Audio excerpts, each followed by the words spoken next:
Hey everybody, welcome to another episode of Let's Play. It's a special edition coming to you late at night on a Sunday, as today is the new launch of Warmachine Mk3, a whole new war.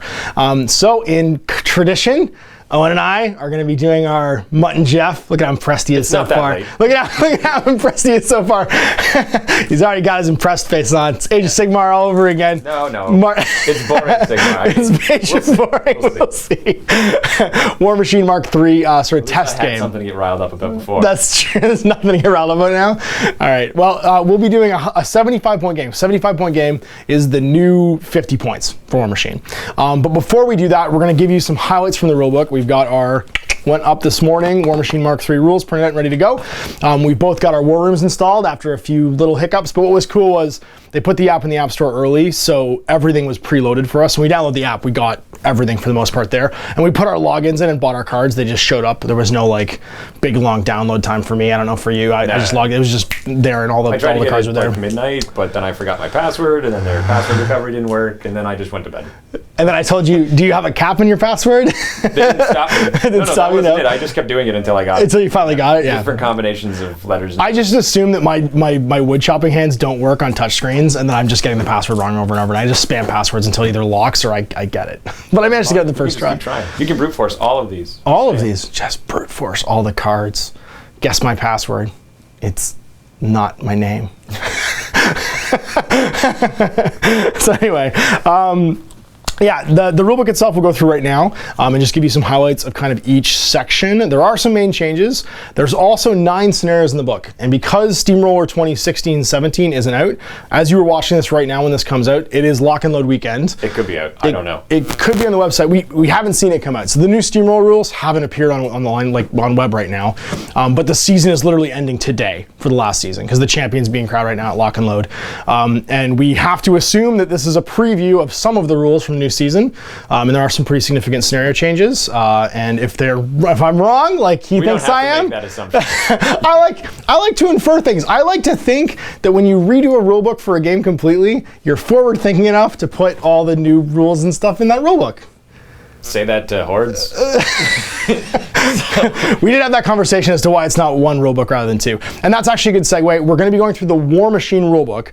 And there are some changes to Hordes, but mechanically, all the changes that happen in Warmachine and Hordes are in the same book, right? It's just really the Warlocks that are different and the War Beasts. So the only sections you would really need to peruse outside of what you're going to see here today would be the primal section on how Warlocks work, because they transfer damage. Yeah, forcing and reaving. All the rest of that is combined in those 2. Yeah, because everything else, pre-measuring the scenarios, everything, because it's just rules. There's no story or anything in this book. It's going to be the same between Prime and between Primal. Yeah, so most of what you take from what you see today, from our little review of this, is just going to be applicable to either book. And we'll overview real quickly the minor changes that happen. It's really just about what happens when your War Beasts die.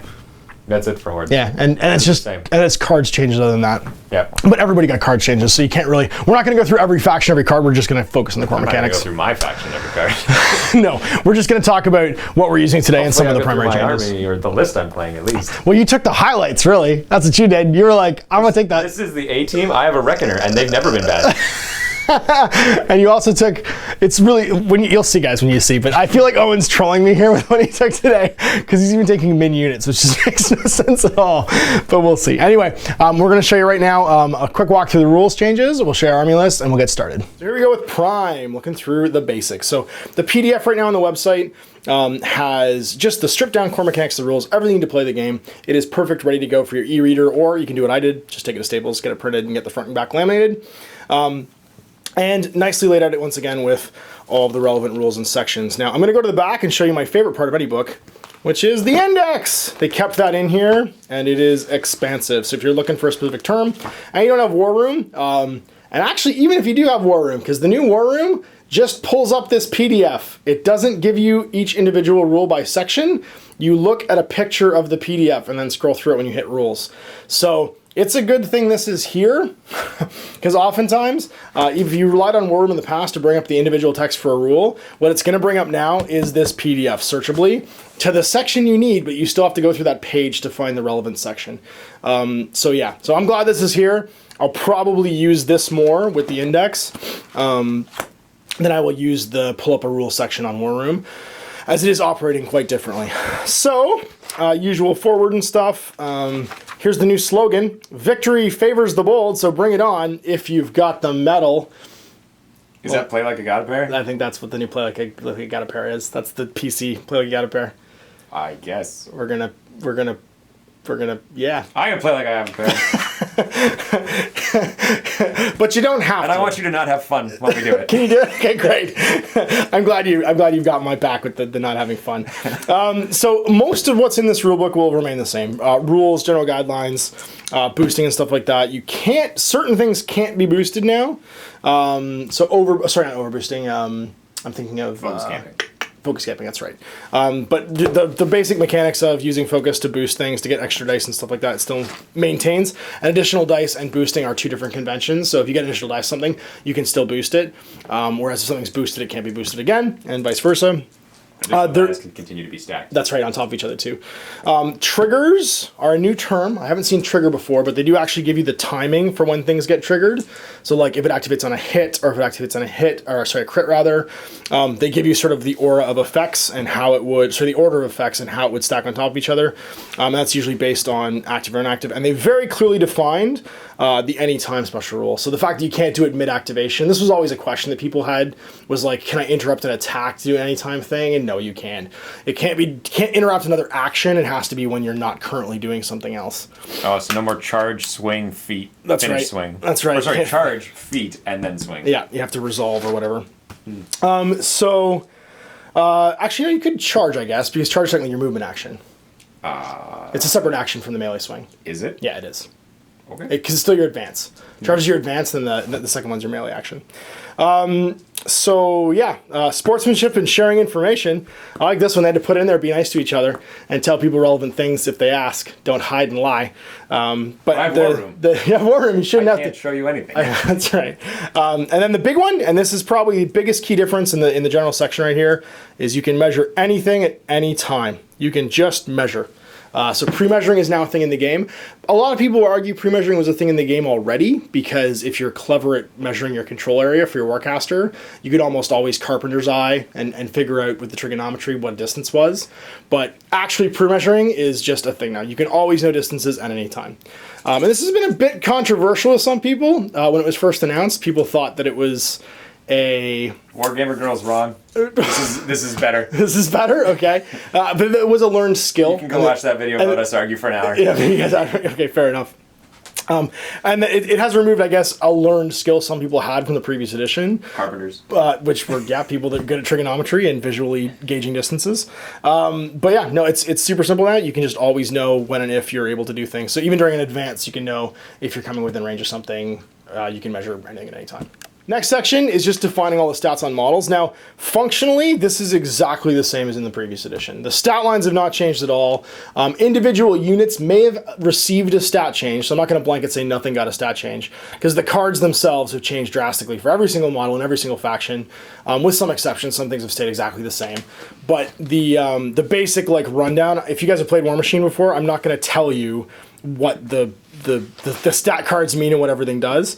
Now, the one thing that has kind of changed, the numbers and stuff haven't, but ranges are now present on melee attacks. So melee attack lines look like a range attack line, and they vary between 0.5 and X. So the basic melee range is 0.5. Everybody has at least a half-inch melee, and they go up to 1, 2. So all Warjack fists now have a range of 1. Right? For the most part, they're on heavies. Some of the smaller ones might still have a half-inch range, but almost universally heavy Warjacks have a minimum range now of 1 inch, as opposed to a half-inch. And the other thing is that while the rate of fires have effectively stayed the same, in some cases, you had quad irons before, you have D3+1 rate of fire instead. But you get a number of shots equal to your rate of fire now with guns, with your basic combat action. Whereas Redeemer, who used to have 3, and now he has 3, but he doesn't have to buy them anymore. That's right. He just gets 3 shots all the time, which is crazy. Harlan Versh used to have a quad iron, and now he's got D3+1 shots instead, which is pretty awesome. So stuff like that. But those are the two. They haven't functionally changed the way the stat lines work. They've just kind of copied the range stat line to the melee stat line.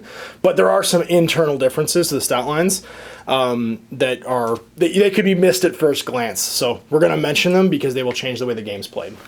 So the next kind of key differences are your encounter levels. Now, because every card has changed, and almost universally the point costing systems become more granular, which means the point levels are higher to be able to sort of like separate and differentiate between units.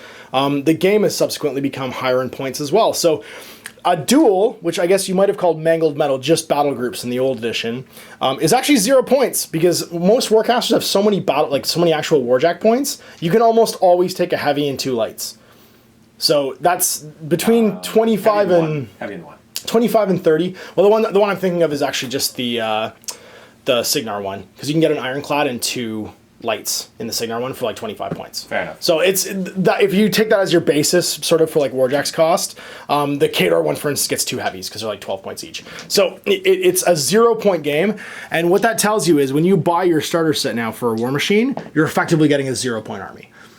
So think of those starter sets, for the most part, as just being a battle group and not costing any points, because they almost universally fit inside the Warjack points of the Warcaster that comes with them. And I think all those new Warcasters might actually be designed to just have the Warjack points of whatever their associated battle groups are that come in the box.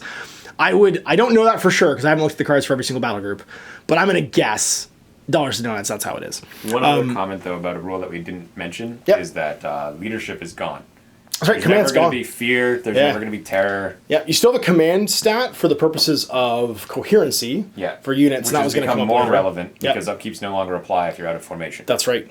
Yeah, but Which they all state. So, but you don't run away anymore. Period. Which is neat. And then so we go through skirmish and up to pitch battle. Pitch battle 75 points. That's what 50 points used to be. So that's basically your general game size for Warmachine now. Everything else has roughly stayed the same. Field allowance is going to be the same. Battle groups are going to be the same. They have no size. We'll get to why battle groups are important later on. Characters, of course, can only be taken once. Mercenaries are all by faction. It is interesting to note, and I'm not going to go through every card, but factions become a lot more important for Mercenary because a lot of really popular previous Mercenary choices, like Dougal McNeil or Dirty Meg, their abilities are faction only. So Dirty Meg can only repair friendly faction models, and that means that taking her in a Khador army, she will not put your demo core back together. Same with Dougal. His double powder action, which was even really popular inside his faction, is now privateer only.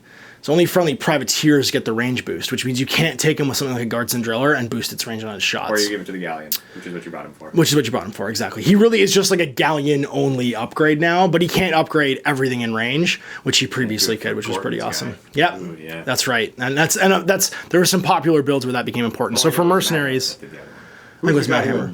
Red, I don't know. Don't worry about it. Whichever one it was, he can't do it for dwarves. Who made you get boosted everything. Yeah, I think that was Matt Hammer. And so the Mercenaries, while popular choices, they've got some sort of changes in their massive cards that make them not necessarily as popular in individual factions, and a little more staying inside their faction. So theme forces are not going to be in here. Theme forces are going to be in the new army books, and that's a big deal. The tiers that were in the previous edition are gone, and the theme forces are going to be by faction, not necessarily by caster. So there will be a way to take themes still, but they're not going to be what they were before, where it was basically a way of making each Warcaster kind of unique by giving them their own sort of like tier list. They're going to be associated with your faction instead. And we're still waiting on those. Those will be a new thing. I'm sure they'll add more flavor to the game, but they'll come out as the army books do. So gameplay-wise, the game is almost identical. I don't think you're going to see anything in here that's going to change anything you knew about playing the game before. Maintenance phase works exactly the same. Continuous effects. So it's remove all focus points, and then check for all your continuous effects, and then resolve all other effects that occur during the maintenance phase. So if it's noted on a card is happening there, it would happen in here. Control, so it's all your focus stuff. Now, the big change in the control phase isn't mechanical, but there's Warjack power up as step 2. Each Warjack in your battle group that's in range and has a functioning cortex gets a free focus point, and that is pretty big for encouraging people to bring more Warjacks, because it gets to be a bigger bonus the more you take. Obviously, the more that you have, the more you get. Under maintenance, it's only remove the focus from your Warjacks, not your caster. Only the excess from your caster. So if you're, say, on fire, you can use focus to boost your armor against that's neat. Roll. That's a new thing. It's just excess. Yeah, I missed the excess word. Good catch there, on. That would apply to all your continuous effects that do a damage roll. So it wouldn't affect corrosion, obviously, because that's just a point. It's just fire, really. That's going to impact. And we'll get to why it doesn't boost your power field anymore.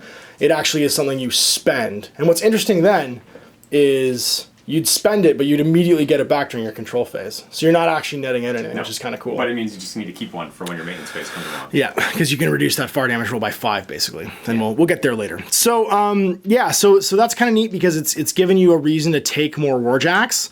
The War Beasts, of course, in Hordes got nothing like this. So they don't get any free stuff during the control phase. They're exactly the same because they didn't need to get better. What they get instead during their control phase is they get to reave off of dead War Beasts. So if you run out of War Beasts completely, you can still pull 1 Fury for every dead War Beast that was in your battle group through, I think it's called Spirit Bond. Yeah, if they're medium or bigger. If they're medium or bigger. So you can't do it off Shredders and stuff like that, but if you do find yourself completely out of War Beasts, it means you're not Fury deprived completely. Or even if you still have some. It's just that they're dead. It's not when they're all gone. Yep. And it makes it so that you're not as... If you somehow have all your Fury leached off you, if there's some mechanic that makes your guys lose their Fury, you can still get some Fury back without having to cut, which is a pretty big deal too. The activation phase, pretty much as normal in the previous edition. Movement advancing, as normal in the previous edition. Runs are the same, charges are the same, except for one thing, you can't charge your own models. Yeah, right there in black and white, a model cannot target a friendly model with a charge. So no charging your own guys to get extra movement, basically. You can still charge enemy models that are at range. Oh, actually, maybe you can't, because you can pre-measure now. No, it is the same. You can still have a failed charge. It was right at the end here, so I thought for a second maybe because pre-measuring was in the game, they wouldn't allow you to automatically fail a charge by charging something really far away, but you can. And you're basically choosing to do it, but it does, of course, end your activation. Line of sight and terrain is pretty much exactly the same as it was in the previous edition. Models have a volume equal to a certain height off the edge of their base, and everything is obscured and blocked that way. So basically you can count the base as being a cylinder going up.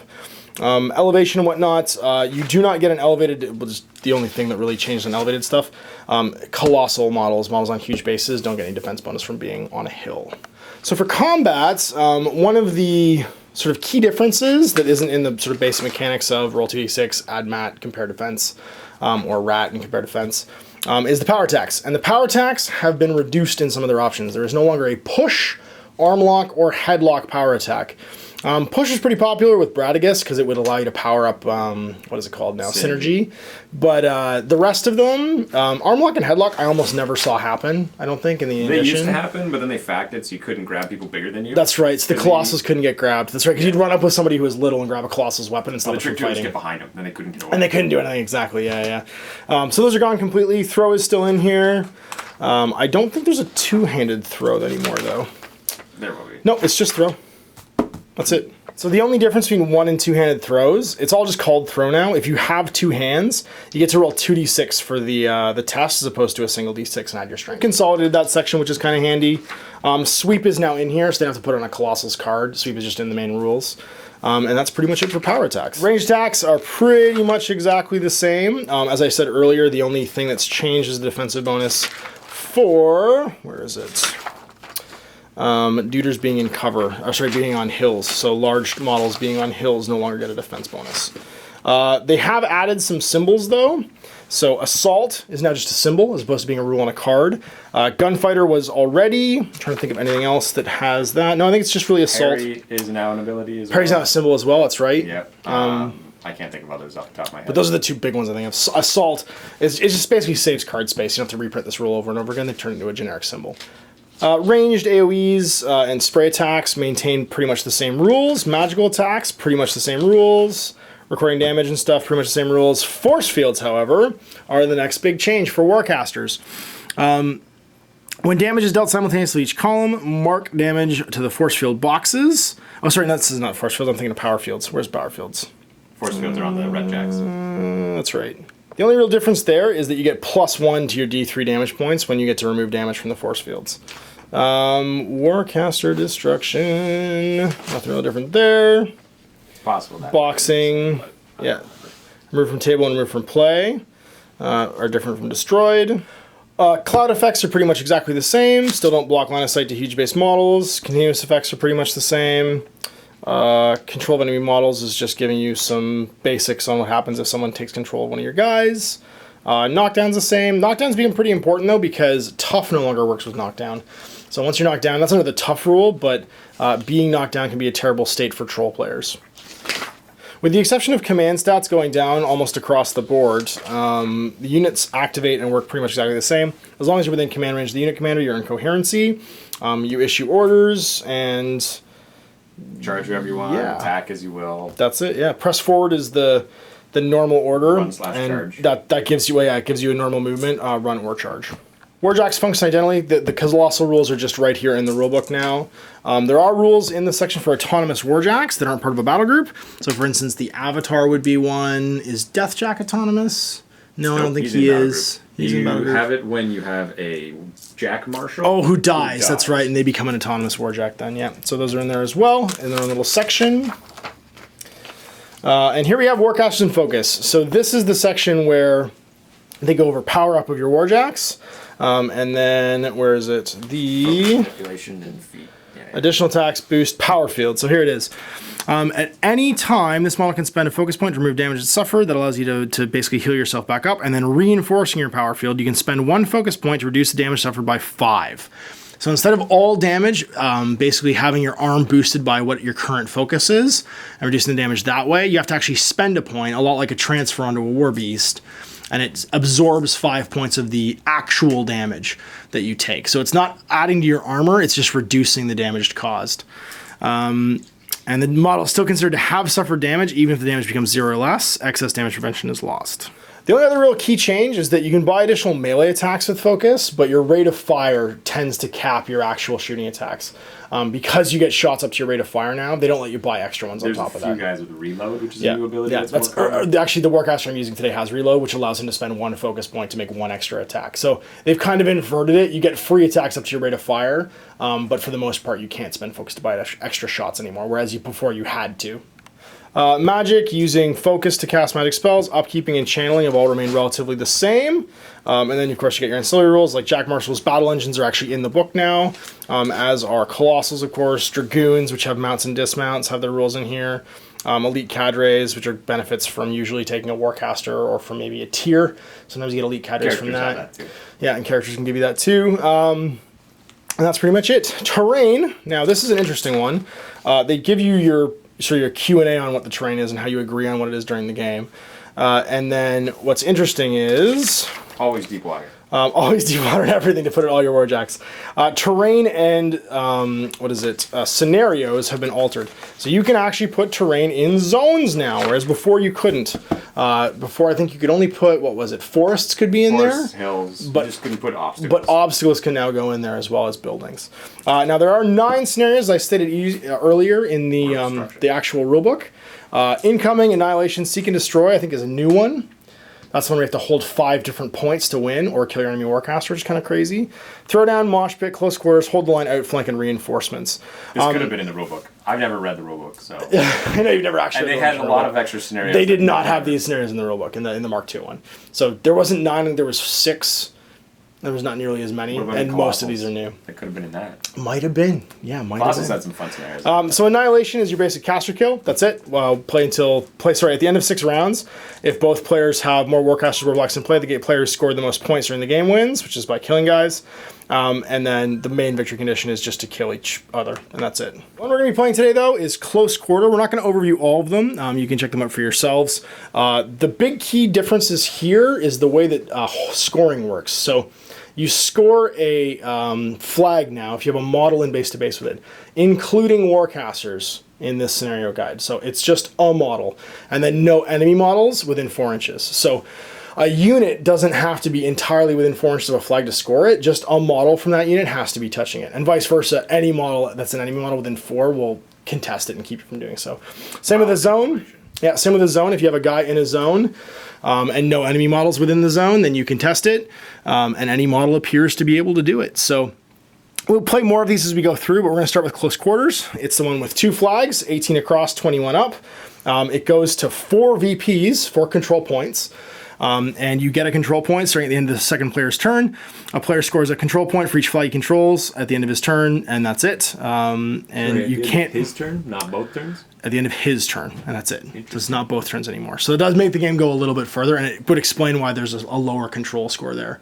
because it's only during your turn that you get it. The only other key thing is you cannot put any terrain features within 5 inches of one of these flags. So we're gonna set the table, we'll show you how it looks, we'll show you our forces and go through any key differences between them and the edition, and we'll get started.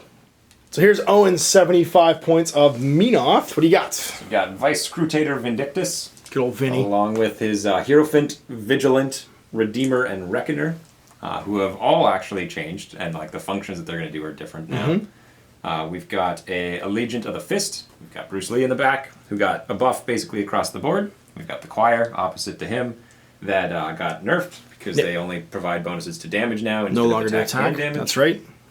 We've got 2 groups of minimum zealots with monolith bearers on each. And the monolith bearer is really different now. His mini feat is super different. Yeah, everybody who dies comes back in his command, right? Instead of not dying. That's right. That's basic. But if we kill him, nobody comes back. Correct. Got it.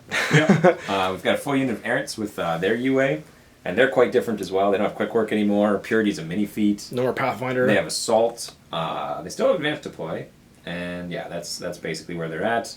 And then we have Cinerators, who were always terrible, and they probably still are, but they have Vengeance now, so we're going to try it out. And they have Reach. Give it a go. I mean, 2-inch melee.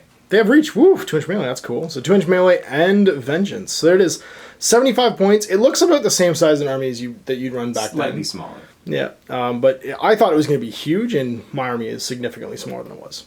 So let's go through the key battle group differences. Let's start with Vinny. So the biggest one with Vindictus is, one, he got Admonition as a spell, so people can just bugger out when they get enemies nearby. Right. And the other one is his feat. It used to be if you damage him or a guy within his control, you would take 1 damage back. His new one is, while within his control, friendly faction warrior models can't be targeted by charges, slams, power attacks, enemy spells, or non-magical ranged attacks.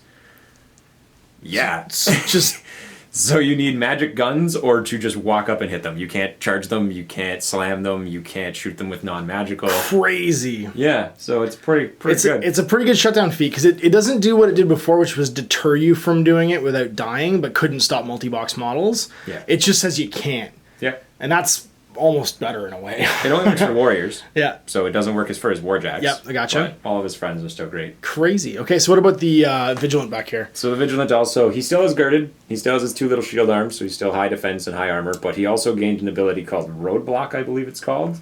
Where he is... Yep, Roadblock. Wow, this model provides cover to friendly models as if it was an obstacle. This model loses Roadblock while it's knocked down. So if you're slightly behind and within an inch of him, or he's like obscuring you at all and you're within an inch, you get +4 defense. That's crazy. And girded when you're base to base. So you're immune to blast and you get +4 defense. Nice. That's pretty huge.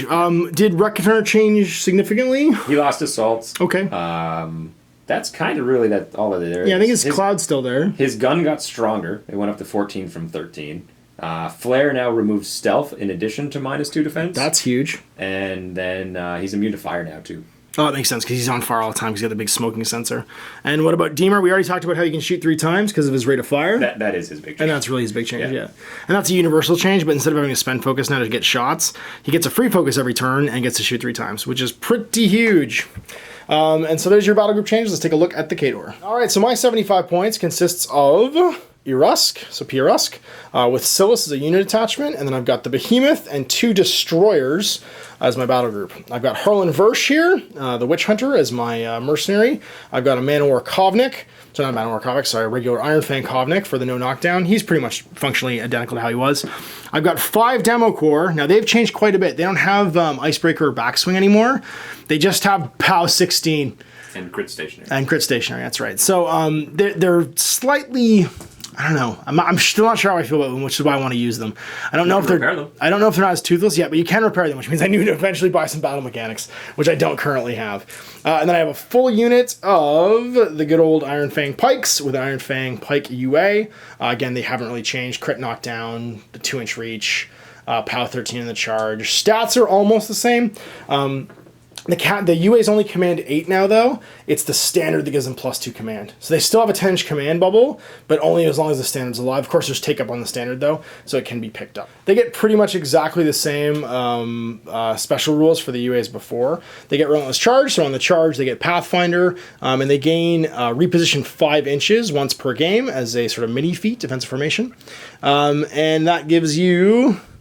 the shield wall order, and then a 5-inch reposition, provided they did not run or fail a charge during the same round. So let's talk about my battle group. So Rusk's spell list is functionally the same, except for the big change to Iron Flesh, which is that it's an armor bonus as opposed to a defense bonus now. I did get some special universal rules, though. Battle Plan gives me an option of 3 different things per turn. I can March, which gives me Pathfinder on a unit or friendly faction model / unit within 5 inches once per game. I can do Reveille, which is knock down models in my command range, which is still 10.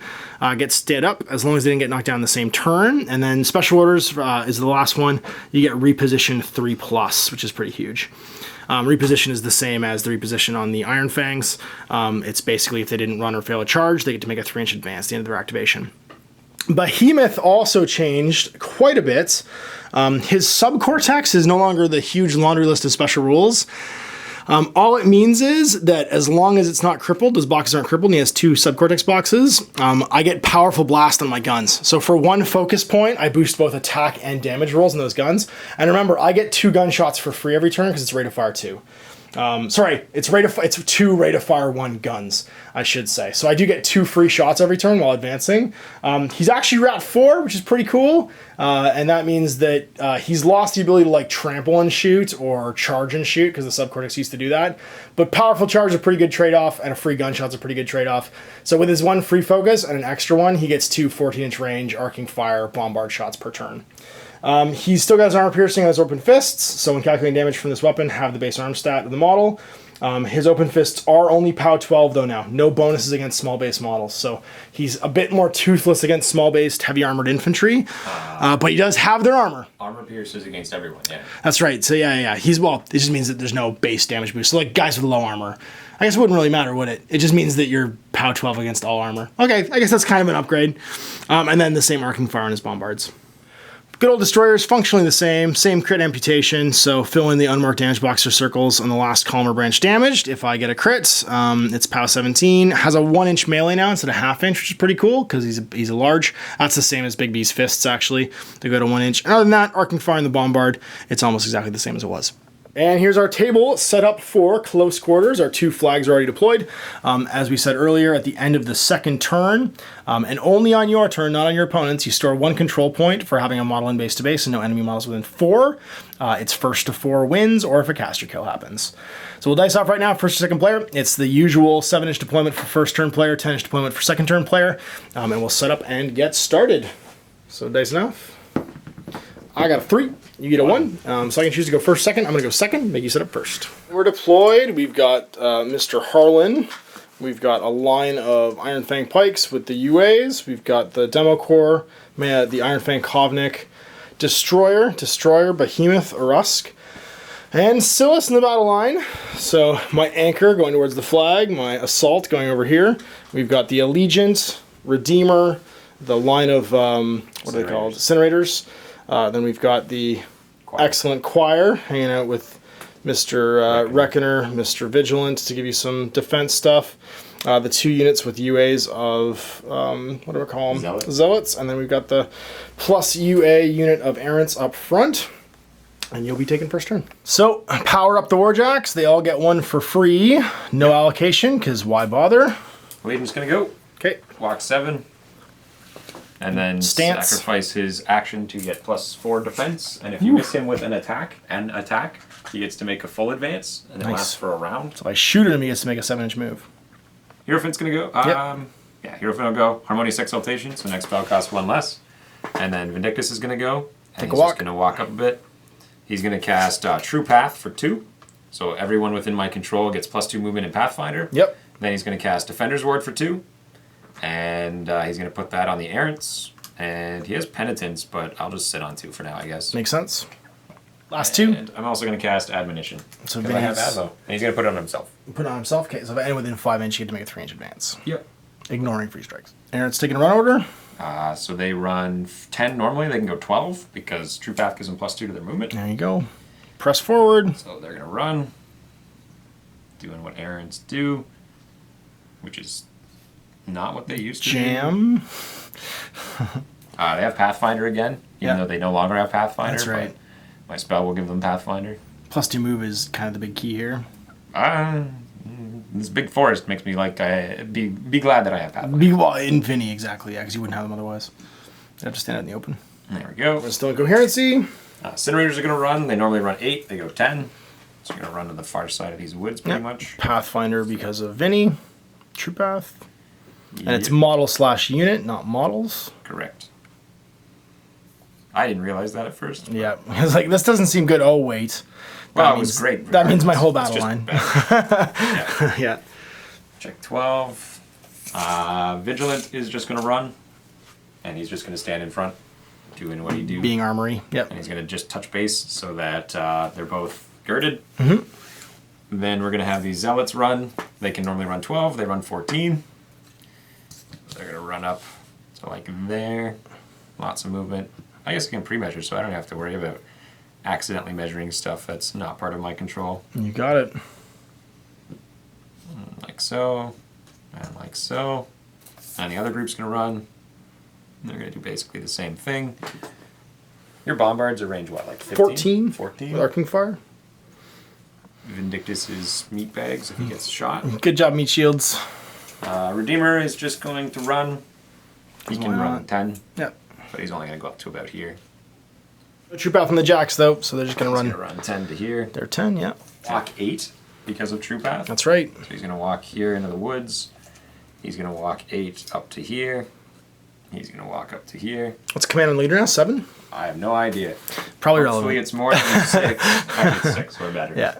Then we'll be fine. Just barely made it. Yep. So that's worth noting is the command has shrunk significantly on the choir From leader. 8 to 6. Yeah. And they're going to passage, so you can't target them with ranged attacks. Sounds good. That aren't magical. All right, start of my turn. We're going to go control phase, power up. And that means that everybody in my control gets a free focus point. I've then got 7 to play with. We are actually going to allocate, I guess, 1 more to Behemoth. And that's going to be 2 more to the destroyers. So 1 each, basically. And we'll sit on 4. All right, we're going to start as mean to carry on, and that's going to be with the destroyers. This destroyer is going to walk up his 4. Oh, I even have a handy side on this to do this with. And he's going to end up right here. Whoop. So pre-measuring, I'm going to target this errant with my AoE blast. And I'm going to spend a point to boost the shot. So we're at 4, so I'm 3 dicing this. See if I hit.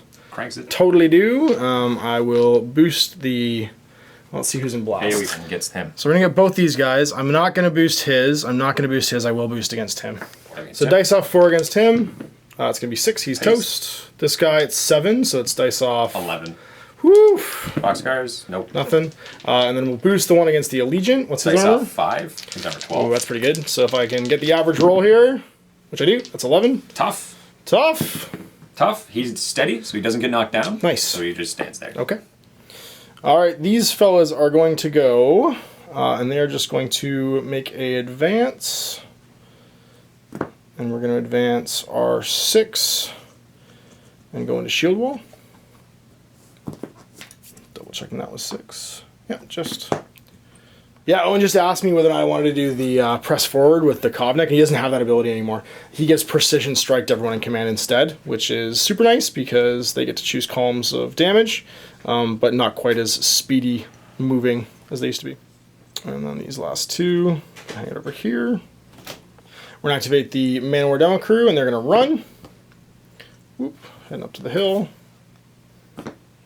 Just going laterally.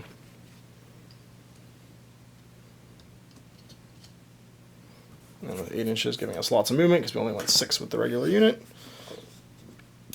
Kopnick's going to advance, just fill in the hole here with a run order. I'm going to give Harlan a run order, and he is going to run 12, so 8, and then 4 more over to the flank. Activate this destroyer, he's going to go 4. Oops, what am I doing again? I have the perfect side for this. And walk over here. And then he's going to take a shot into him. So boosting my shot, def 14, so I need a 10. It's going to be exactly a... Oh, no, sorry, it's a 9, actually, so I miss.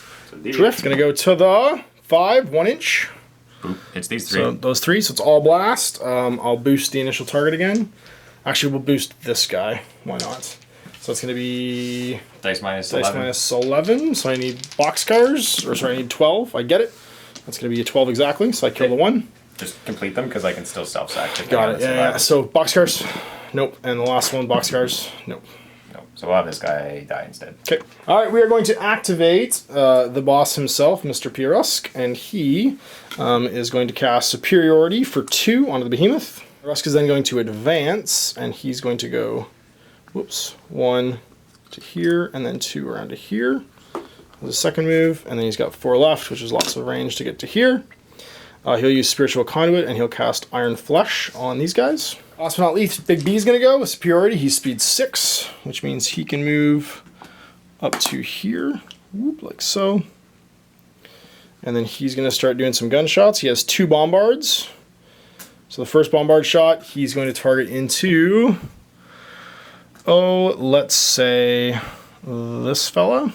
Blast, for the first one, he boosts the attack and damage roll with the same focus point. So Rat 4 against Defense 14, he had 10.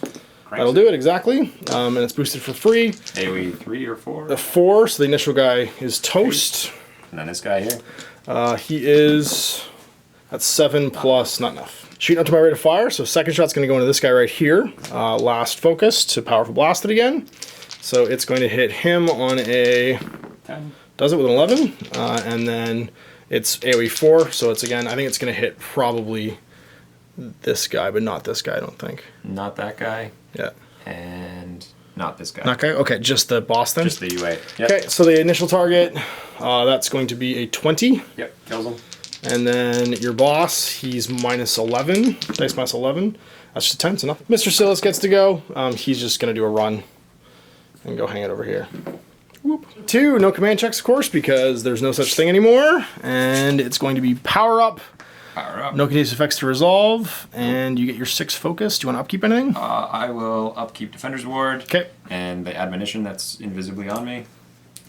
And True Path isn't upkeep, so... It's not upkeepable. Got it. No.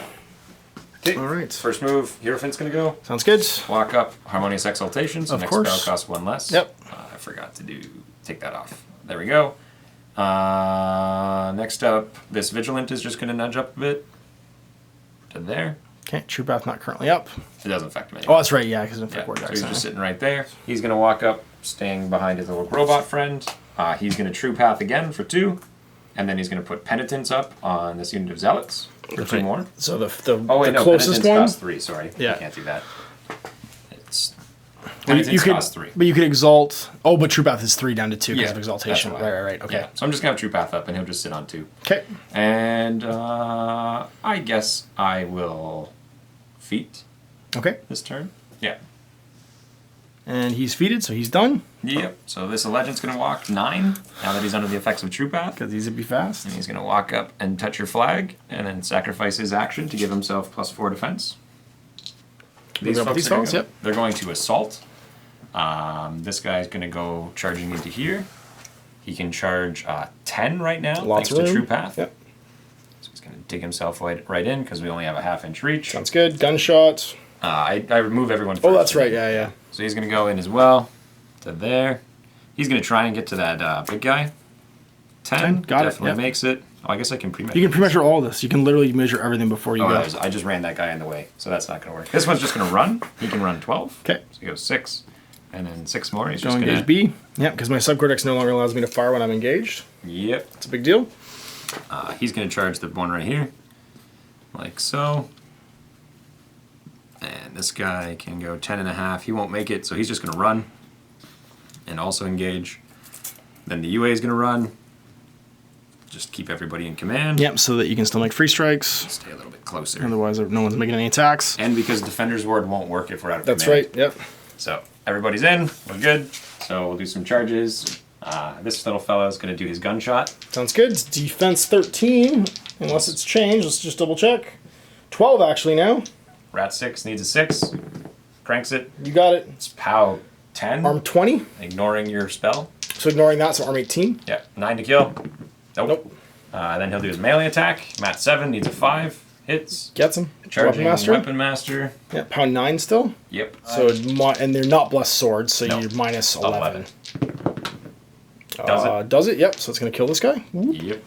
No quick work. No longer a thing. So next guy Next guy's gonna go gunshot. Hits. hits. 9 to kill. You got it. Kills him. Kills him. So lose your charge bonus. Yep, I can try and redirect, but I think I might have been a little bit too far away. Yeah, I don't think you're in half. Not quite in half to kill anybody else. Next guy. Next guy is gunshot. Cranks it. 9 to kill. Nope. Nope. Stab. And stab. Hits on a 5. They're mat 7. Yep. And gets him. Minus 11. Kills him. You got 12. it. Yep. So he'll pop out. And he'll be there. And then the next guy down the line. Shoots. Last one. Shoots. He doesn't Knocked. kill. He Hits. stabs. And minus No, 11. 10, 11, nothing. No, yeah, you need 10. You need 11, you got a 10. So yeah, doesn't kill him. And then you got one against the destroyer, but he ran, I think. No, he charged. was the last one to charge. It was He this ran. guy on Behemoth that charged. Gunshot. Ran, that's I right. bet he hits. Oh yeah. Armor 20. Armor 20, yeah. No damage. Nope. Sword attack. Hits. Dice minus 11. White one will be the location. Sure. There you go. 6 damage to your 4. Okay, got only one box of Cortex left. That's pretty cool. So now it's next unit. Okay, next up, we're going to have the Incinerators. They're just going to run again. They run for 10 now because they're speedy quick. I'm just making sure they're still within my control. Like so. There we go. I was going to go, Advance yep. a bit. Keep everybody still within that 6-inch command, which is pretty brutal. They can walk 8 thanks to True Path. And they're going to battle. Essentially for these two. Yeah, got it. Next up, this Redeemer's going to go. He's just going to walk 5 to here. And then he's going to take a shot at your robot that's hanging out. Destroyer, yep. Def Range 10. 16. I'm in. I'm rat 1. That's right. So No more battle for that. here goes a 9s. 9. First one. Misses. How far deviates. does it go? If it's within, if I roll less than... You're in range, so it goes half the It's max. too far. It's too far, yeah. Basically anything outside of 3 inches. If I roll 4, 5, That's 6, right. it's too far. Yep. Second shot, misses, deviates too far. And you know what? I'm going to boost the last one to hit. Sure, why not? Because we might actually get On a a hit on 9. 9. Nope. And how far does goes- it go? That one would hit, Yeah. but it's only POW 7? 8, I think. 8, POW yeah. 12 goes to 6 plus 2. Minus 12, so nothing. Yeah. Because you couldn't That's it. boost it. If you could boost it, you could actually hurt him, but he's armor 20. Zealots? They're just going to... Do we want a Greater Destiny? Not really. Not yet. I think we're pretty okay. So they're just going to run around. Run to here. Those 5 are with him, so this guy can go here. He'll go there. He'll go there. And they'll all just mill about as they do. This group will do the same thing. They can run forever, so they're just going a little ways. Like so, and like so. We'll get one guy on the flag. There we go. Oh, he got a little bit too far. There we go. Everybody just stay in control. And then next up, the Reckoner is going to go. He can't assault, so he's just going to run. Because he's got his one free focus. So he'll just run up to there. Running 10. That was turn, so no continuous effects. We're going to power up. We're going to upkeep superiority for free because of Silas. We are going to pay 1 to upkeep Iron Flesh because it's pretty super sweet against everything that isn't blessed crossbows. So, Yep. so we're going to have 6 on us, and then how do we want to allocate? All right, so you've allocated 1 to Behemoth, 1 to the Destroyer, 1 to the other Destroyer, and we've kept 3 for ourselves. We are going to start off with Mr. Kovnik. He is going to advance. He doesn't need to charge into here. And make a melee attack against this guy. Mat 8, so 6. That'll hit you. Just Weapon Master. Armor 18.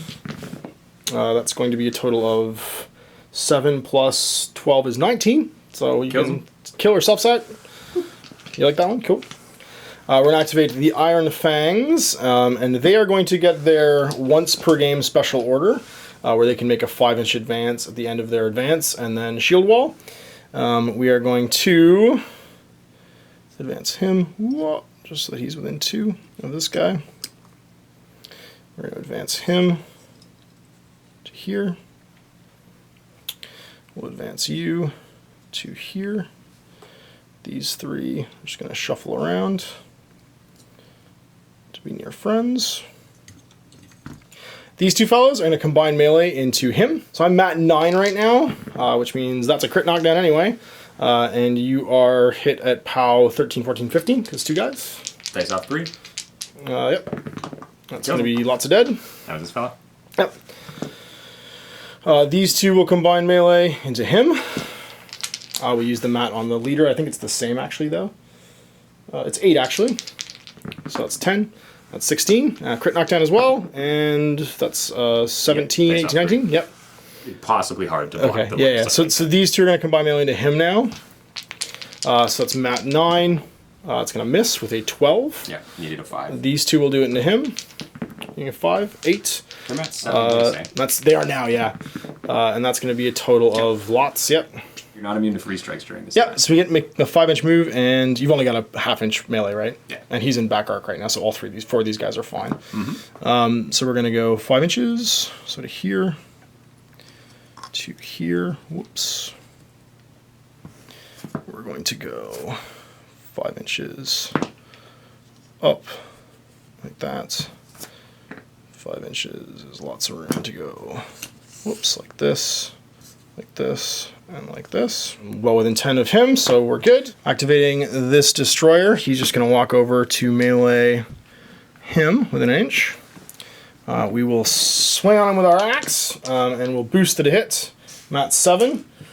Mat 7 base? Yeah. Oh, wow. Okay. So hitting on 7s. Just. Armor 18. 17, so it doesn't kill. matter. Yeah, you're just dead. Not 50. I have anything to do with his focus point now, but it was back up in case I missed.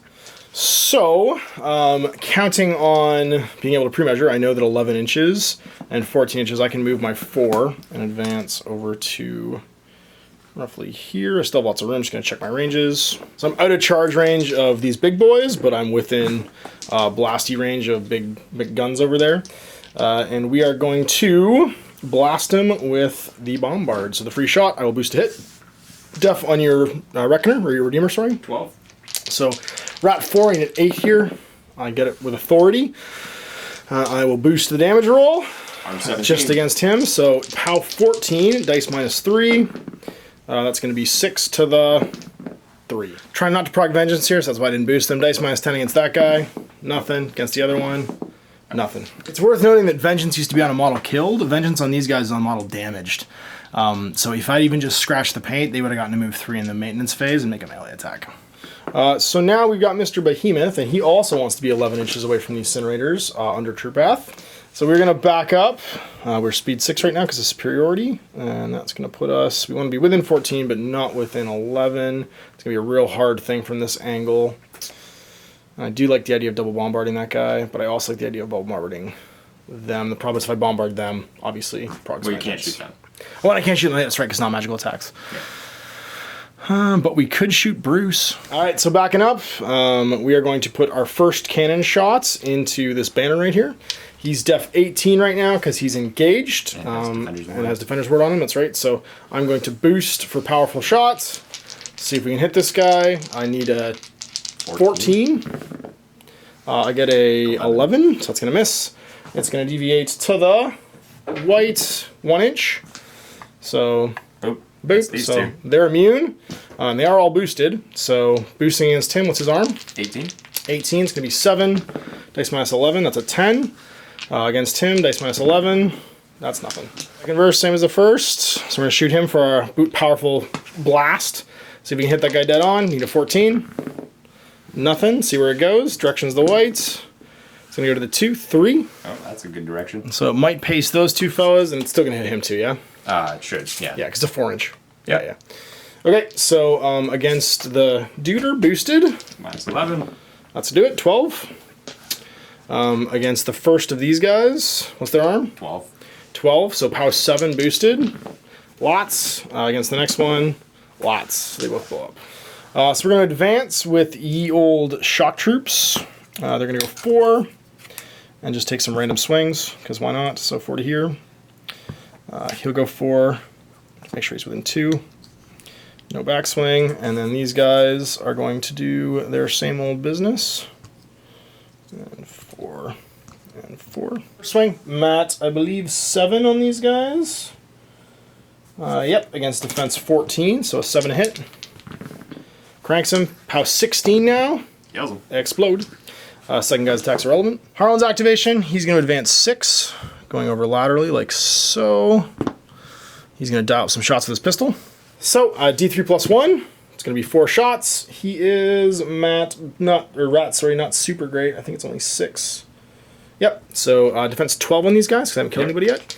So we'll do the furthest one first. 6 to hit. Hits. Pow 10. 3 to kill. Kill Dead. them. So now their armor 16. Okay. Is that a magical effect? No, No, it's just a it's not a power, so spell. it's not going to get ignored by that. So he'll do the next one back here. Hits. 7 to kill. Just making sure it hits. Yeah, it still hits. And that's a 6. It's only a 16. Last shot. You have 2 more shots. Two more shots. That's right. Hits, on that guy. 7.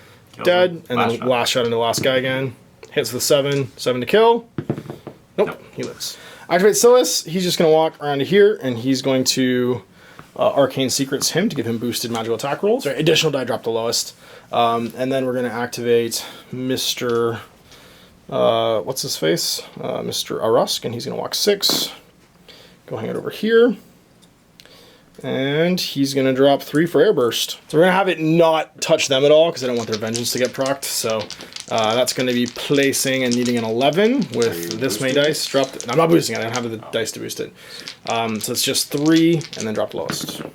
It's a 9, which won't do it. So let him move. And he is going to move away somewhere good. Real good. Yeah. The ultimate jam. Over to you. You get your power-ups and focus replenishes. Power up. We're gonna drop Defender's Ward because, well, There's one guy. Why there's only bother? one. Yep. Feet's gone. I'm gonna drop Admonition as well. I don't really need it. No, we're too backlined to really We're have gonna to worry give about 3 it. to that guy, and you know what? We'll give some more to this guy. So I'm sitting on 2 right now, and I'll sit on 2. Okay. Gonna go. Yep. Harmonious Exaltation. Of course, you can troop out for 2. Yep. Vigilance gonna go. He's going to advance up slightly. Just constantly be the shield that he needs to be. Yep. Vindictus is going to use True Path. Walk up again. Same as before. Base to base for Girded. He's done as well. Choir's going to go. They can walk 8 now with Pathfinder. So he's going to walk to here.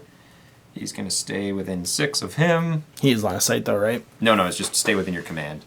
Oh, no, I meant for using your abilities. If Yeah. You have to be in line of sight, yeah. Still good with that. But 'Kay. they're doing battle, so it's irrelevant Figured. on the little guy. Yeah. So battle. And yeah. We're going to do other stuff now. Okay. These guys are going to go. Monolith Bear is going to pop Greater Destiny. So all of my guys that were killed in my opponent's turn come back to life within 3. Is it wholly within 3? You do that last turn or you do that this turn? You do it this turn. Okay. I was reading it because I wasn't 100%. So it's not you do it and then as guys die they can come back. It's No. actually you just bring back everybody from your unit. Immediately return all models to this unit that were destroyed during your opponent's last turn to play. Got it. But Place only them during the last through. turn. So you have to do it for one turn's casualties basically. Yeah. Cool. So you won't be able to set it up, but you can use it. If you have a bad round, basically you bring them back. Yeah.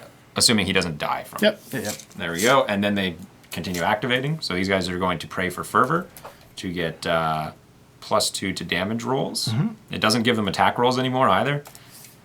Sort of like Battle, how it got taken back. Yep. So he's just going to stay base to base with here. These 4 are going to aim, and then he walked. Okay. First shot. There we go. So he's rat 6 now that he's aiming. So he needs a 6 to hit you. And he gets a 4. Okay. It's going to deviate. It can't make it to me, and it won't hurt you. Nope. So that's it. He'll try. He needs an 8. Gets it.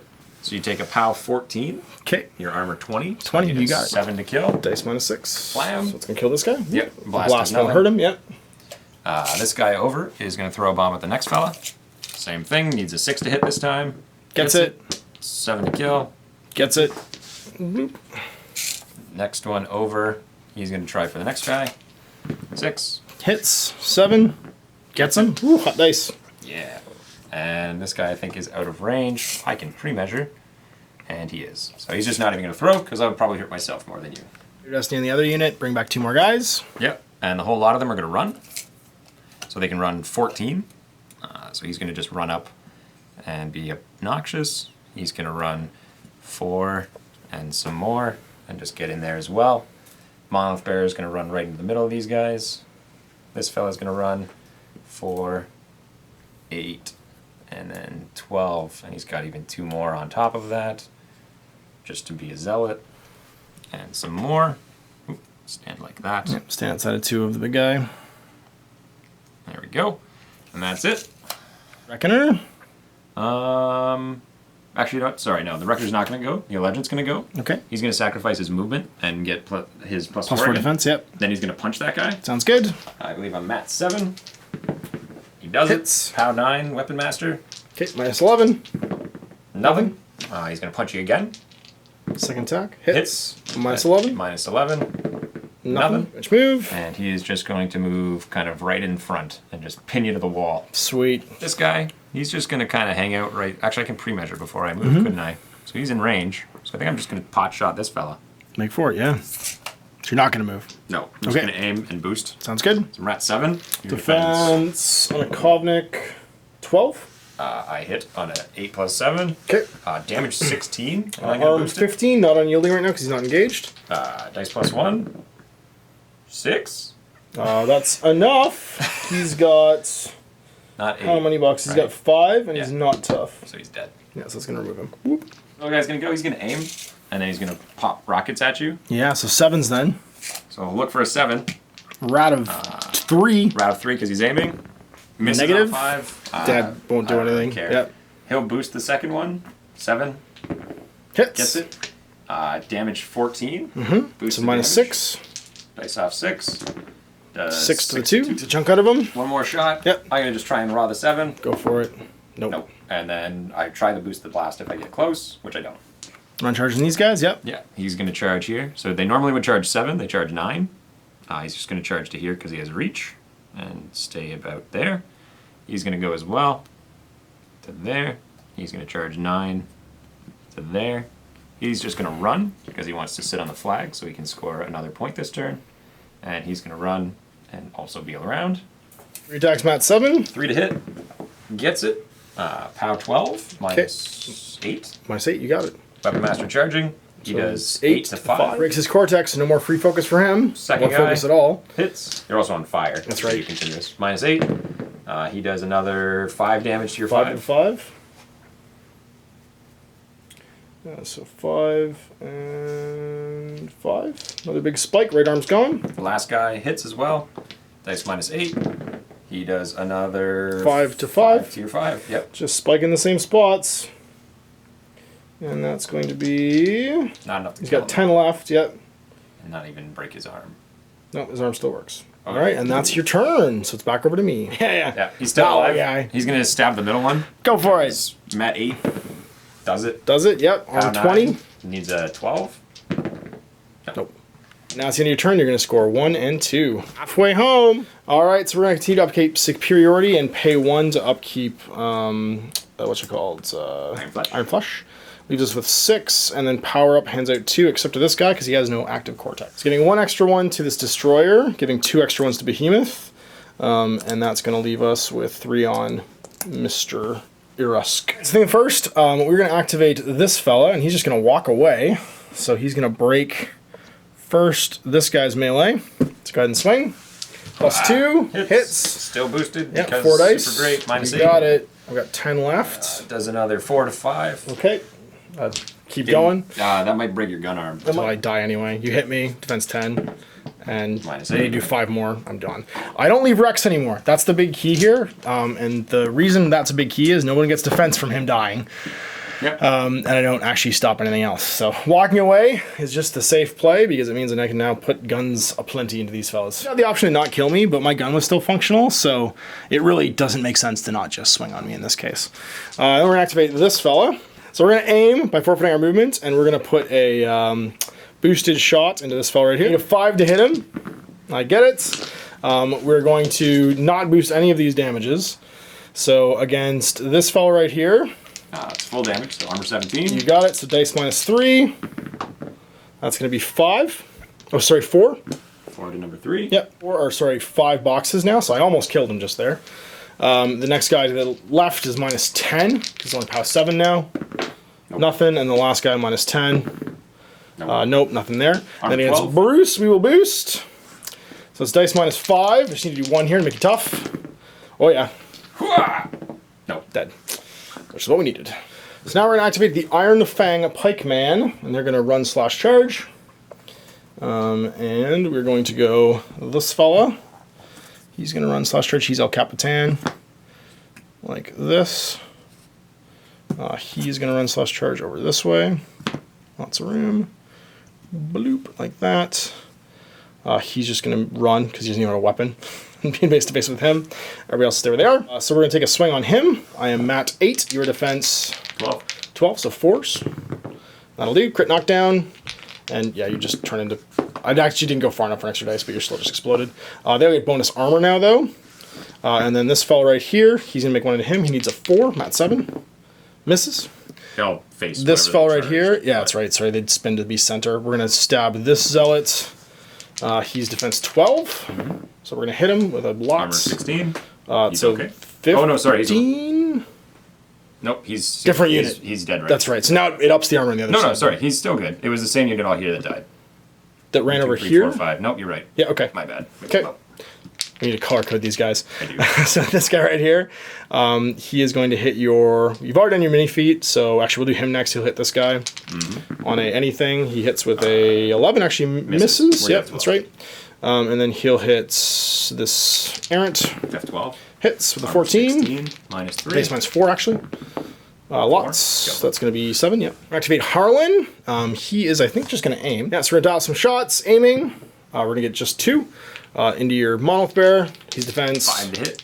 You're at 8 now. Or sorry, 4 to hit. At 8. Yeah, it still hits. Armor 12. Okay. It's going to be a 17. Not gonna, yeah, you're not going to bother. Okay, next shot into this guy. Oh, yeah, you can just sack these off. You can, yeah, because you have sack point now. Sorry. So this guy will just die. Yeah, I figured you were just going to kill the It's on hit, so I actually had to do it at the beginning. Oh, did you really? Okay. Yeah. So on him. It kills them anyway, but... Hits and... armor 16 now. Still still 17? Oh, no. I was going to target the same guy. Well, I just pass it to that guy. Yeah, okay. That's fair. They're all the same stats, but... Makes sense. All right, so we're going to have Mr. What's his face over here? Behemoth go, and he's going to get 1 to charge. So he charges 9. He's going to go straight ahead, not breaking this guy's melee range, and just getting within an inch of his friend. He's got all kinds of room. Like this. Charge attack will put into this guy right here. So he will boost the to hit. Because all I have to do is hit you and you die. I'm Matt 7. What's your defense? Oh, sorry, I'm Matt 9 because of superiority. Hit. Yeah, so I hit you. Yeah, Armor Pierce works on everyone now, so you just die. Against the next one over. Boosted 2, I hit. And you just die. And that's it. So this guy's dead too. Dice, you're half armor, so 7 goes to 8. I'm POW 12, so dice plus 5, so 7 is my minimum damage. They just explode. Activate Silas. He's going to give the range boost to old Urusk, and he's going to move 5 just to hang out over here. Yeah, he's going to hang out over here. Doesn't need to go too far. I don't want to get reckonered in a second. And then Urusk's going to go. He's going to go peek like this. So actually, I'm going to use my sword cannon, and I'm going to shoot this fella right here. I'm Rat 6. I will boost it for 1, and that means I need a 9 because you're engaged right now. That's right, 15. Get it. POW 13. I'll boost the damage. Minus 4. Yep. So he explodes. Splat. And we'll call that done. Activate the Democorp. They're going to charge. They get to go 7. Which puts them within 9, so they're not going to be able to quite reach him. He will charge... Well, let's do the easy stuff first. He'll charge to here, like so. Who's charging? This guy, like that. He is going to charge the Incinerator, like so. He's got 2-inch reach. Can be done. He is going to charge... this guy right here and be done. He'll charge the zealot over here, like so, and be done. And he is going to charge this zealot over here. And be done. He charged the Incinerator. He's Matt 7, you're def 11. 4. I think I started in back arc, but it doesn't really matter. POW 16. Either way, you didn't end in my back yeah, 16. Minus 1. So 5. Exactly. To kill him. Charge the Zealots. So try and explode him. It's a 14, so that's going to hit. Doesn't matter what your armor is right now. Which one died? That one right there. He's going to change his charge target then, so it's no longer charged into him. Let's check with that one too. I'm not quite. Nope. So I could do this guy instead, I guess. Yeah, might as well. Hits the 10. Yeah, he turns into paint. We'll do this guy next. Changing charge targets now, so it's not Anything doesn't matter if I still hit you. It's 14 or 16 rather. Yeah, 16, their armor 16. Yeah, and I'm out of range of him, so he's gonna lose his attack. And that's that. Score anything, but you'll have to shift some guys to score yourself. Vengeance is gonna go off in the lone remaining incinerator. Yep, so he moves 3. And Not quite within 2. 2 inches out. Yeah, makes sense. I should be able to get within 2. Sure, you are, yep. Yeah. Swing, free attack, hits, Mat 7. You're on 5. Just, yep. Oh, yeah, here's Defense 12, that's right. Armor 20. So Yep, dice 20. minus 8. Nothing. No day focus. So power-ups have gone out. He's giving 2 more to him. You're not upkeeping anything. Nope, I dropped out my spells last turn. And I'll just sit on 4. Sounds good. I can activate. Battle. Okay, no Pathfinder, so they just stand where they are. Reckoner's gonna go, yep.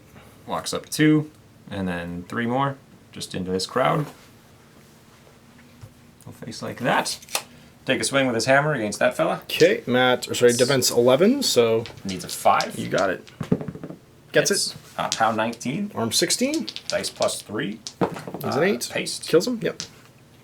He'll buy an attack against the next guy. Sounds good. 6 to hit. Hits. Dice plus 3. Kills him, yep. 6 to hit. Hits. Dice plus 3. Kills him. It's gonna go. Just gonna see if I can charge you, which I won't make it. So they're just going to pray for warding and run. Okay. And he's just gonna run over here. And he's gonna run 12 as well. And prayers are not spells, so I don't get to do the rando shots. Yeah. They're just innate abilities. There we go. You're just gonna stay there and take a swing at you again. Sounds good. Defense 12. Hits. Yes, just, 13, yeah, yeah, yeah. Yeah. Minus 8. He does nothing. Already on fire. Ping. I drop a shot on him. Yep. He's gonna aim. Drop a shot. You got it, def 3, so you need 8. 8 to hit. First shot. Misses. Missed. It's gonna deviate. It might hit my own guy. So it goes to the 1, 3 inches, so it's going away. Second shot, looking for that 8. Misses. Nope. Same thing. Goes to the 4, 6 inches, so it's just coming straight back. Yeah, can't hurt And me. Last shot on an 8, I'll boost it, because I really would like to at least hit one time. And Hits him. Cranks it. 17 against 12. 14. 14, that's right, because you have Battle. battled. Minus 3. 2 damage. So he's got 4 left. Sorry, 6 left. Hierophant's gonna go. Gonna run. Makes sense. He's gonna go. He's gonna cast Defender's Ward on himself. Just because it's good. Actually, it's even better now in the new rules, comparatively. And then he's gonna walk. He's gonna go 3 and 6 to there. And then his Vigilant is gonna run and keep doing his job. That's right, you still got some zealots to do. Yep, Zealots are gonna go. Monolith Bearer, you're kind of a problem right now. You're not helping anyone. They're gonna pray for fervor. Okay. And this little guy's gonna walk 6 to there. And this little guy's gonna walk to here. And he's gonna be a zealot. And he's gonna throw a grenade at the big guy. Go for it. 11. Needs a 7. Yep. Gets him. Cranks it. POW 14. Dice minus 3. 3 more. 3 more. He's got 3 left. And his little friend's gonna try as well. Yep. 7. Nope. Nope. Goes 3, away. 6. Won't do anything yet. Final melee swing over here. Swing for the guy in the middle. Mat 5, sorry. You're 12, so he misses. Nope. And that's turn. So you score up to 3. 1 more, you win. First things first. Fire. 1 or 2. It goes out. Goes out. We'll upkeep superiority. We will get our power-ups for free, and then we will upkeep. We will actually give. I don't want to do this. It's giving 1 to this destroyer, and then 2, 3 over here. He's gonna activate. He's gonna go secrets on Rusk. Rusk is gonna walk just ever so slightly. Actually, not ever so slightly. He's gonna go 6 and go hang out over here. He plays Airburst, so that it hits these 3 models. AoE 4. Yep. It is focus 7. 3 dice pick the highest, being 5s. So Yep. against him, it's gonna hit with a 5 exactly, and then it's POW 8 against 5 to kill. the 5 to kill, dropping the lowest. I get a 6. Yep. So the first one's dead against these. I get a 10, so this one's dead against him. I get a 8, 16. It'll hit. Oh, sorry, that was the hit and then dead. That's right, that was a hit now, and then this one is the damage roll. You're right. It's going to be 6, 14. So 2 damage. 2 damage. I'm going to shoot my gun. Might as well take a shot if I can. Your defense is 12, 16. I get a 10 to hit you. Let's see if we do it. That's a 7. It's going to miss. It's D3 between 3. That's right, yeah. So 1, 2, 3, 4, 5, 6. 1, 2. It's going to be against this guy. He still gets the engage bonus, but you crank him anyway. And 7, 20. That's actually enough to kill him. Aim with this fella. And he's going to boost a shot into him. 9 with your engaged. I'm going to get it with a 10. It's going to be AoE 4. It's not going to scratch pain on him. It's minus 13. But we'll boost the damage roll against your Incinerator. He is...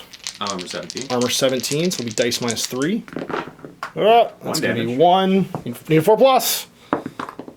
Nope. 4. 1 left. We will activate the Iron Fang Pikemans, and they are going to run slash charge.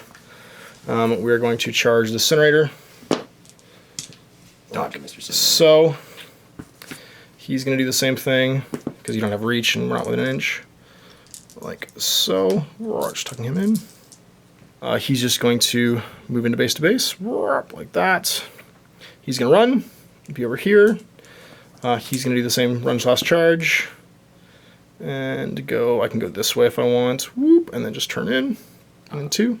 In between, that's right, yeah, and then I turn to face. Because you can never move past my base. Yep. So when I get into line, basically their base, I stop. So we're going to combine melee over here. Your defense 11, I will be 9. So I'm going to need a Snake Eyes. Just miss. That's what I do. No, I hit you. And then it's going to be high pow. Yeah, dead. At 9, because he's an... No, actually, at 10, because he's an 8, because he's the captain. They hit, and then pow good, you explode. I realize I forgot to feed again, like I did last turn. That's okay. We're going to run charge with these guys into your big boy. And he can probably do it this way. But where's he facing, though? We're going to go like this. Oh, that's right. I'm backwards. Yeah, you're right. So he'll go like this. He's just going to run his 8, so he can end up over here. He's going to go a little bit further then, because I didn't realize his, what is it? It's Ashen Veil. His Ashen Veil works right up into base to base, or right up to 2 inches, so we'll just jam them in. And that means 1 attack from this guy. 5 to hit. Matt, he's a Matt amazing, yeah. Gonna hit. No crit freeze, which is what I was hoping for. Off 3. Off 3, 16. Charge bonus, that's going to be a 7 to the 3. All right, we are going to attempt to break off with this fella and make an advance. He's going to break from him first. Matt 6 needs a 9? Nope. So he's 14, you need an 8. So the next one needs an 8. Wow. Hard rolls it. What's your damage? Oh, what is the Something damage? terrible. I'm a bad zealot. 7. I'm armed 13, so dice minus 6, but you get it boosted. Nothing. And then we'll break off from the boss. 7? Nope. Misses. All right, so that was 3 about inches. Well, I started here. You weren't quite. Oh, you were in base to base with me, so it is about 3 inches. Yeah, so I got about 3 inches left. Staying inside an inch. Okay. Yeah, I'm just walking yet, because I'm going to try and keep shooting like this. Dial up some shots. I could potentially kill all these guys. Probably. I only get 2 though, so we're going to shoot him. Sweet. Hits. He takes it. Oh no, it's only a 10 that misses. Then you don't hit. That's right. I hit on 4 if I'm aiming. Yeah. So other guy. Hits misses as well. At this point, because I forgot to tough, I think my only play here is try and kill Vinny. So we just checked. I'm in range. I'm going to aim. I'm going to use my first bombard shot boosted, boosting everything. So your def is 17. 17. I have a route of 6 effectively, so I need 11 on the first roll. Gonna get it. Just. And then it is POW 14 boosted. Armor 18. So Armor 18. 4. Dice minus 4. So I'm gonna 7. reduce that by 5 more. Okay, so it goes to 2. I don't think I can kill you now, but I can try. So last shot, boosted for free, or sorry, boosted for both because of the 1 focus. That's gonna hit with an 11. Yep. Off 4. Off Roll 4. 18. 18 to kill you. I got triple 6. Triple 6. Do it! No. So that's only gonna be 4 damage. Dice off 4, yeah, so 5 damage. 5 damage. Yeah, that's in a turn, so can you kill these 2 guys? Because if you can, you win. Overboosting for him, unfortunately, because he's at range. Upkeep Defender's Ward. I'm going to just give out 2 and 2. Yeah, because all that matters is killing these guys. He's going to muscle his way through the woods. He's going to muscle his way through the woods. We're going to check command. And he's going to walk to there so that he can battle the big guy. There we go. Big guy's battled. Okay. Big guy's going to go. He's going to take a swing. Makes sense. 6 to hit. Oh, if only I'd tuffed. Hits. Dice You're plus. on fire. Yep. Dice plus 3. Which armor? I'm pound. I only have 3 left. Pound 19. Hey. Would I have tuffed? No. Buys an attack. If I'd remembered. Hits. Hits, and I'm on fire. And dice plus something probably. Would I have pound tuffed? 19? No, and it doesn't matter because you're going to control the zone and win to 4. Good jamming, buddy. So there was 4-0, didn't even score points. We did some recaps, sort of chatting off camera about the pieces and how we got suckered into the plays we made. I got really caught up in my battle group's focus efficiency for shooting, and I think I overdid it in the depth of that in my battle group. I was thinking the whole game, I wish I had a Devastator. I think what you were thinking is you needed to have a pair. Oh! Because you sat back. Or the and you metal. should have gone big. No, it's true. You're absolutely right. But I didn't have the piece that I would normally do that with, which is the Devastator just charging in and not doing anything. Yeah. And a Superiority Devastator is actually not bad either. Superiority Devastator is Spirit Order Behemoth is better. Is better for sure, just for the mobility of being able to have a 20-inch threat on your guns and having powerful shots on your guns too. You got caught up with the fact that his guns are great, but his guns aren't that great compared to the fact that he doesn't die and he'll hit everybody he goes after. And your feat was super duper counter basically that because for one turn I just couldn't shoot you, which was a big deal. MVPs, it is really good feat. It is really good. You can't charge, you can't slam, you can't trample, or I think you can trample over them, but like medium bases you can't trample anyway. Yeah, absolutely. You can't target them with spells. You can't, it's so good. Yeah, the Devastator was just, the more I thought about it, the free focus he would get every turn just to get him in position. A great, deep zone blitzing guy. He did a great job with the Zealots of just jamming up my lines, and with the Errants too. The Errants, it felt like, died. Well, like I said, and they did that in the last edition too. That's how you always played them, but they didn't seem to do as much murdering. Although it was the target they went against as well. You're Iron Fleshed and Shield Wall. That's the worst thing that they go after. Well, Iron Flesh they ignore because they have with their with assault not on their melee. That's right. Yeah, arm 20. Dice off 11, average dice. You don't kill me on a charge even. They should have. I should have swapped Defender's Word for Penitence. Yep. The other spell because then you would have been there for a turn. No, I still would have died, but you would have died with me. So I charge in, I killed 3 or 4. Then your turn begins, and you have to kill 5 of my guys. So I know 5 of your guys die, unless you use your hammer guys to do it, which messes up your order of activation. Which is what you saw from the jamming. Is exactly what the point was that whole play. Yeah. Yeah. No, you're right. Could you? I wonder how combined melee works with that. Do they all die? No, it's the guy who makes the attack. One guy makes an attack, and the other guy supports. So you declare who's the hero of the combined melee. So you could make it so that your UA guy does the first one, and he'll just take damage. That's right. Yeah. So I can soften that up, and everyone else just dies. Yeah. Rough. My MVP, I really liked Versh. Having D3 +1 shots is much better than Quad Iron. Quad Iron because it was keep shooting until you miss. Might miss. Yeah. D3 +1 shots rate of fire is just that new fantastic. New Moth Bear is super too. How much more obnoxious is going to be when those are full units? Oh my god! And you can sack punt all the time. Woo! Sack punting everywhere. They sack punt, and then you're like, oh, you killed 11. Yeah. I had to play with the Behemoth too. I didn't realize I could trample and then buy attacks. I did know that, but I forgot that was a play I could do to get myself into his line during his feat turn. I forgot to feat twice as well. There's 2 turns I could have feated that I didn't, which was a big deal. I always forget to feat with the rest. I don't know if it was a big deal the first time because my guys didn't do anything that one turn. That's true. I think I poked your Behemoth for no damage. I think the only it was the turn you killed 3 of my demo corps. Yeah, but you're way at the far end. No, you're right. Yeah, well I could have just gone around the other way though. I guess. But they have to run and stuff. No, I just need to be within 14. I would have been fine. Because I was literally in the mid back there at that point. I could have just gone either side of the house. It was just me not thinking, to be honest with you. What do I want to do at the end of this? Reckoner still reliably does what the Reckoner does. I mean, he's only mat 6. It sucks. You don't have mat 8 anymore. But against multi-box infantry, he's not bad because they're all low defense. Yeah. For the most part, you know what I mean? Not gonna be depth 15, Ogren, whatever's. Yeah. Just not the same. No, it's true. He's not nearly as good. I think you're gonna have to play the other chassis, the Indictor's chassis, or whatever the Guardian. That's the one. All those guys who got mat 7. Those he's speed 5 now too, isn't it? I don't know. I think he's still. Did he go? Is he still speed 4? Because I remember you telling me about how great he got, and I was like, I have one of those paint. I used to use them all the time. He's an arc node. Nope, and has reach. 4. He's still speed 4. So he's still in the Crusader chassis, basically. So he goes up to 20. Oh yeah. Yeah, he was pretty great. I have to say, I really liked. And has powerful attack. The fact that I have mat 7 now and mat 8 on my Iron Fangs is pretty great. They're effectively the same. They're slightly less defense. They're only defense 12 instead of 13, which they used to be. Well, the whole thing was they tried to tone you back from defense. Yeah. Because the whole faction in Khador was play for defense, yep. which was so antithetical to the way they had been designed. Or like described even. And like, the fluff and the lore, and even the designs of the guys didn't make any sense. No, like, you're right. Look at Iron Fangs. They don't look like guys that are supposed to be Def 13, pushing Def 16 in shield wall. Yep. Like, what's going on here? And obviously this does highlight this fact that it's not the same for you as it is for me, because your collection of Manoth is way bigger than my collection of Khador. There's some units that I wouldn't have even considered before that I probably consider buying now, because there's no test for repair. So having battle mechanics just walk around behind your demo core, just sticking their arms and legs back on, is a huge deal with 8-box multi-wound infantry. Yeah. They felt really accurate and hitty, but not as good against Hordes. Like they're a good anti-jack play. I think you're backwards. I think they're better against Hordes because Hordes can't just reliably kill them. So like, while you're only killing I guess 5 you're right, guys, yeah. But I'm only armed 16. Right, but like most guys are only PAL like 10 or 11 in melee. Yeah, and I guess once I'm stuck in, you're right. Once I'm stuck in, if I have a line of guys run up behind me, I can put their arms and legs back on. I think that's the play. Is I need literally 5 battle mechanics, so that every single guy just gets a bodge. Or even just whichever ones get hurt the most, right? Yep. Because then you can even have like 1 or 2 sitting back there, and then like, oh, this guy happened to hate 2 or 3 actual bad hits. The other guys, they rolled bad and they didn't kill him. Or the guy get killed, and then you're not repairing him.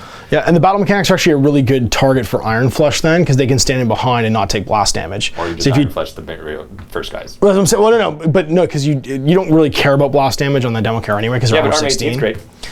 Arm 18's pretty good too. Yeah. Because once again, the idea is you're tying into low infantry. But then you're just trading the damage basically they could take for the repairs you're gonna get. You know what I mean? I'd rather always have repairs and not suffer blast damage from the guys, because then I can take some hits and then repair back on. This is why I don't ever bring anything that heals. I'm like, I don't understand. Like it's a waste. Why don't I just bring better dudes? The economy of healing. You also play this faction, I think the way this faction is politically, where life is cheap and you just throw more bodies at people, which to be fair, in a control situation where you're trying to earn points by like controlling flags and controlling zones, every scenario is the best way to play. Stall for time. It is all stall for time, yeah, and count down and jam guys up. And nobody does it better than Manoth. I misunderstood how Greater Destiny worked when I first read it. I thought it was pop it and then next turn they'll come back again, but it's not. It's just everyone who died, they just come back. But only the guys that last turn. So if you take like chip damage and take a guy every time, they don't all come back. It's just the ones from the previous turn get returned. But you can pretty easily set that up. So like, oh, my zealots ran up, they all fervored, they threw their bombs, and then this guy stayed a little bit right inside of Harbinger's 10-inch awe. And then, okay, over to you. Yep. You obliterate the front line of zealots. Next turn, he claps his hands. They all comes back up. They're all back in, and they can still activate. It's not even like the other guy's abilities who... Because it's a control phase ability, isn't it? No, it's beginning of activation. Okay, there you go. Most of them used to be like, anyone who came back this way forfeit something. But they don't. They're just like, we're back again, and we go and do... Go fight, go throw bombs. Fervor, aim, throw again. Yeah, so it's funny. We're kind of talking off camera about like our impressions of the game overall. It feels like exactly the same game. Yep. So if I was to give my like review of like how this my guys plays, are doing the same roles they used to do too. Yeah. Like not only is it the same game, but they're doing the same jobs they used to do. Like I played this game exactly like I played the previous game. Yeah. And the only thing that changed was like the different named abilities. Yeah, some tools changed a bit. I'm not gonna say it's gonna be the same with every army and every faction, but it didn't, with the exception of some minor tweaks like the pre-measuring, and of course everybody basically just got new units, right? So like the Incinerators, they wouldn't have maybe shown up before. I don't even know if I bring them again. They're so expensive. Really? I can get rid of them, fill up all my zealots, and then probably bring another solo. Or you can fill up all your zealots and maybe take even a unit of exemplars, just regular Knights Exemplar. No, it's a bit much. Is it? Yeah, for 6? Yeah. Can you take more than 6 now? No, they're still 6. They're still capped, eh? Okay. But you can bring as many units with them as you want now. They don't have the field limit. So it's just K2 that because it's for all those people that that's right. want all of Krios 2's tier, you can now just use all your knights that you want to use, yeah. So but overall, if you've played Warmachine Mark II, this is the same game. Yep. The list building is a bit changed. Obviously your unit compositions are going to change a bit, but overall how you play and what you play for, I don't think it's really changed significantly at all. Like I said, so to go over, because I've played these lists hundreds of times, and the way you do it is your Arents go up, they stall for time with Defender's Ward, followed up by Zealots, who attack and do as much damage as they can, stall their time at their feet. Jacks follow up after that, kill anything that's stopping you, sit on the zone, score. And that feels exactly the same. And that feels like a consequence of the missions being really similar, as opposed to, because the tools inside what you're using to accomplish the mission. Unless my objective was to kill you, like if it was only to assassinate you, right?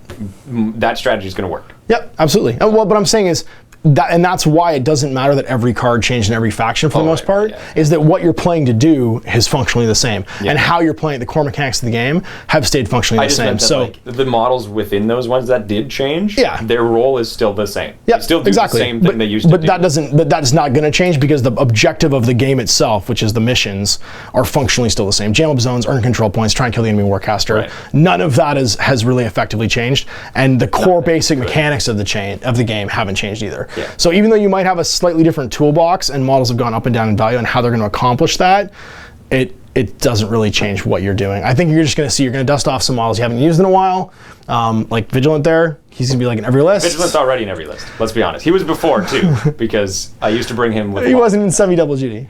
Well, Sevi Double GD was too expensive. I was going to say that I could still do that. Captain Hyperbole over here. But then I can't... The thing is that the vassals don't free shot anymore. Yep. So this just falls apart. And that's what I'm saying, though, that's what I'm saying. There's going to be some models that get swapped in and swapped out. Models that didn't have a huge amount of value might have more value. And that's just... Well, vassals had a huge value, and they lost it. And they lost it. That's, yeah, absolutely. But it doesn't change how you're going to play the game, and even the style in which you're going to play the game. Even the jobs that those models are going to do didn't change. No. Like, that's the thing. Like, it wasn't even that my style changed. It wasn't that the objective changed. It was they did the exact same job. Yeah, like, with slightly different rules. Yeah, and the different rules were just a different version of them doing the same thing. Of accomplishing the same thing. Yeah, exactly. Yeah. So Greater Destiny is you have to understand how it works to get the benefit, but I think you still get the same benefit of jamming up your opponent's and there's no zones. reason you can't just set it up to get it reliably anyway. Like, you make it so you can't engage the guy, and then he sack pawns to anybody nearby. Yep. The only thing that was weird, we talked about this actually a bit off camera, is losing Assault on Reckoner means Flare doesn't really work. Yeah. Because you can't ever lose. I mean, Flare's a generic rule. Yeah, he has to somehow be standing within 5 of a stealth unit to shoot it with Flare to get the stealth to go away. With the 2-inch melee attack, if he's ever able to get within that 5 by walking, he can charge it. He can charge it anyway. So you're like, do I want to move up and shoot you? And if I'm shooting you, it means you're tough enough that I'm not going to kill you. Yeah. And if you're tough enough that I'm not going to kill you with a gunshot, I bet you 3 shots from my mace will. We'll probably do it. So I think that's probably a consequence more, though, of Flare being a generic special role than it is of the design of Reckoner. I cannot think of any instance where that would be good. Because at first I was thinking, like, maybe you have a stealth colossal, but you can't stealth colossals. Nope. So a battle engine size guy who had high enough stats that a full powered Reckoner can't stop it? Yeah. I don't know. I can't think of, but I do know that there's other models with maybe Flare. On like somebody's feet turn where I can't spend focus. Well, the Flare on, I think, if it works the same way as last edition, I haven't looked at the card, but the Flare on Spriggan is just place a 3-inch AoE within 10 inches and they lose stealth. Yeah. So it's not rolled a hit. So that's why I think if Flare is just the same wording on that card as on the other one. I can't walk that close. Oh no, but I still have to be able to walk close enough that I can hit you, and that would mean I move 2.5 with a 2-inch reach. Yeah. So I don't know. We'll see. But I think it's just an addition change. Assault on Errants is better. Things are going to find that. Assault is really good on Errants. I thought Quick Work was like the better one, but it's not. Assault is super good. I think Assault is It's basically just an extra melee attack. Well, because Quick Work was 2, right? Yeah. Quick Work was kill a guy, shoot a guy. Yeah. This one is shoot a guy, and then you can redirect. That's right, yeah. But before you had to kill a guy and then be unengaged to shoot a guy. That's what I mean. So in this case, you can be engaged with the gun, shoot, and then make an extra melee attack afterwards. Yeah. It means my opponent needs to change to play for me, whereas me changing to play for them. You got it, exactly. Because I can just jump into the crowd now, whereas before I had to try and maneuver so I wouldn't get multiple engages. Yeah, so you kill a guy You're and going to have engaged. to maneuver so that you're not multiply engaged. Yeah, I'll have to spread out. It breaks shield wall. It's great against shield wall. Actually, Assault on those guys is fantastic against shield wall. Because you can pull the guys out from in between everybody, and then the next guys can go, and they don't get armor. Even on the charge, the guy comes in, shoots it, kills the middle one, and then kills the guy outer edge, right? And that's what I'm saying. And then you go like left, right, left, right, left, right. Yeah, you just pick guys in between so that you're eventually just losing all the shield wall, which is super useful. So anyway, you can kill them with a pow down gun. That's true. Which you could, maybe. If the arms... Sevi says it's POW 11. And all the time, it's not spell. But yeah, no, so I guess that's my verdict. If you play Warmachine Mark II, I think this is going to give you the fun of figuring out new combinations, and just, for the people that really like to tech out what the best list is, you've just kind of had the deck reshuffled. But I don't think it's, if you've played the game, going to fundamentally change how you play and what you play for. At least not in this instance Yeah. with the models we use. Yeah, exactly. So obviously first game, caveat emptor, you know, your mileage may vary, but we'll see you for more of this in the future. I'll be starting a whole new series called A Whole New War, which will be more Warmachine stuff, and you'll be seeing more and more Warmachine stuff tonight on Owen's channel, so you can click that video description below and go check out the second game we played today. I'm going to change factions and play some mercenaries, and we'll throw down I wonder again. if my Signar's here. We can look, and we'll play more games. So anyway, thanks for watching, guys. We'll see you for the Let's Play in the future. Until then, I'm Ash, this is Owen. Happy gaming.